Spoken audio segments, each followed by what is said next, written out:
Good morning সকলকে। আজকে বাবানের স্কুলে প্যারেন্টস মিটিং ছিল, তো সেখানেই এসেছিলাম। স্কুলের কাজ তো শেষ হয়ে গেছে, এবারে জোরে খিদে পেয়ে গেছে। অনেকক্ষণ আগে বেরিয়েছি আমি আর অন্য, তো জোরে খিদে পেয়ে গেছে। তো এখানে ওদের স্কুলের এখান থেকে একটু আসতে হয় এদিকে, তো এখানে একটা আসলাম, বেক ইন্ডিয়া বলে একটা জায়গা, কোনোদিন আসিনি। এখান থেকে কিছু জিনিস অর্ডার করেছি।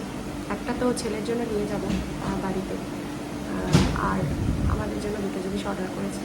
খাবো, প্রচণ্ড জোর খিদে পেয়ে গেছে। আজকে একটু আর্লি যেহেতু ব্রেকফাস্টটা হয়েছে, তো কী নিয়েছি তোমাদের সাথে নিশ্চয়ই শেয়ার করবো। দেখো দোকানটা বেশ ভালো, অনেক কিছুই রয়েছে। জাস্ট এখন এলো খাবারগুলো, উনি সাজাচ্ছেন, আমরাও ঢুকে পড়েছি। একদম ফ্রেশ খাবার যাতে পাওয়া যায়, এমনিতে ভালো, জায়গাটা বেশ সুন্দর। দেখো এই হচ্ছে জায়গাটা। চলো কী নিয়েছি দেখাবো তোমাদের।